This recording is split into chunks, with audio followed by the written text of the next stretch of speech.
Hi, this is Matt at Engadget, and today we're taking a look at the Nintendo 3DS XL, the new big size version coming to Europe and Asia later this month and to the US this summer. So taking a look at the device, it's a lot bigger. That's to size the bigger screens and a bigger battery.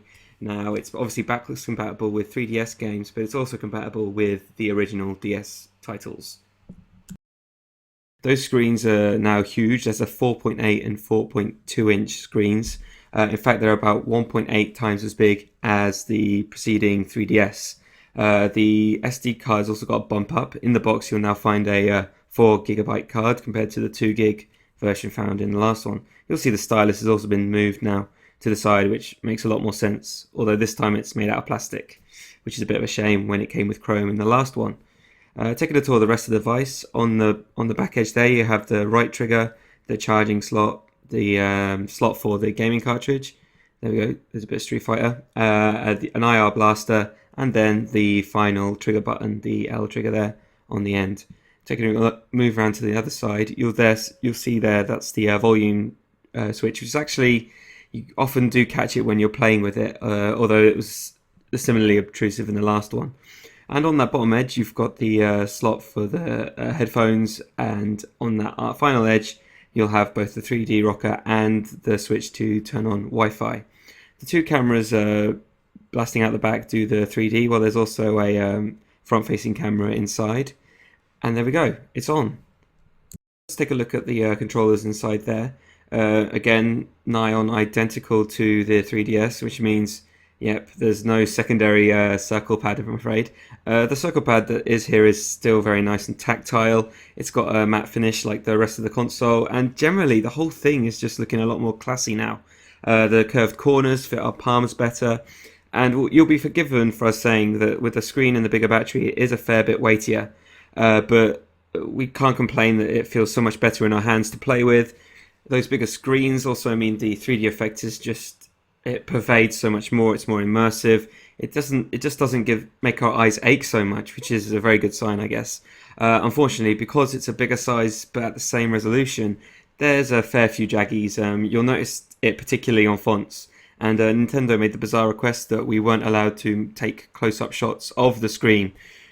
But it's a bit of a no-brainer. Obviously, the screens are bigger, but the resolution's the same, so you can pretty much gauge how it's going to look. It doesn't really compare to the Vita's AMOLED screen, and it never really was going to. So hardware is relatively unchanged aside from size and screens. But this is a very good opportunity to take a look at the software and how it's changed in the last year. Last time we were playing with the 3DS, these are all relatively new features, and as such, there weren't that many people playing on them, to be honest. If we take a look at Mi Plaza, we found over the time of this review, we were bumping into so many more people than we did when we were reviewing the first iteration. It takes a while, obviously, to load it up, but with Street Pass continuing to grow, it's kind of nice to feel you feel kind of connected to the other gamers you'll spot around you with their various hats and dressings. The two lightweight games that come with it still haven't really moved on, to be honest. Street Plaza Quest just has you kind of throwing away your new Mii friends against ghosts and various monsters in a kind of pseudo RPG. The puzzle option is a little bit better, but it's really just there to kind of keep you on your toes and continuing to connect with other Miis.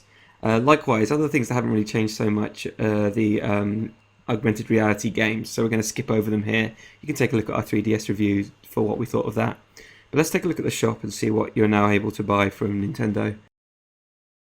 So once it finally connects to your Wi-Fi and loads up, you'll be presented with several different options and a few charts and messages as to what's new. We'll start from the edge here with the kind of now coming section, which demonstrates what software is coming up in the very near future. Obviously, Nintendo hasn't yet offered up the option to download full version of games yet, but from here you'll be able to see the big budget titles that are coming in the next few months. And occasionally there'll be a demo bundled in that you'll be able to download and play. Demos themselves actually have a shelf life. For this Kingdom Hearts one, it's 15 times. For other games, it can be up to 30.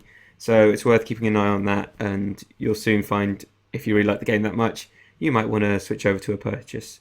Next up is the Virtual Console, which means you can download games emulated from the Game Boy, NES, and the Game Gear, oddly enough.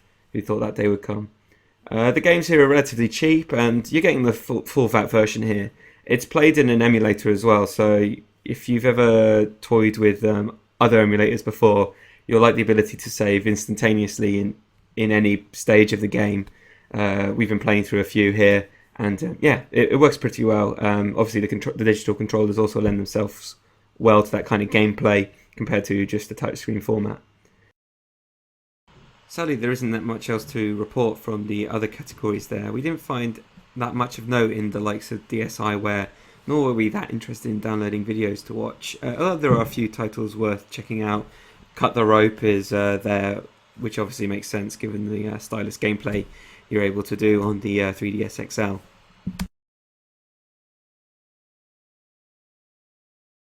In the software section, you'll also find a few 3D classics from Nintendo, which are reimaginings of NES titles with a bit of 3D juice thrown in behind it. Largely, this means the sprites are projected away from the background. Unfortunately, you can't really see the effect here on the video. But the games are, again, cheap enough, and there's plenty to play through there. And it's nice to see Nintendo kind of offering up some of their history. Especially when obviously there's still no Game Boy Advance slot there to play older titles.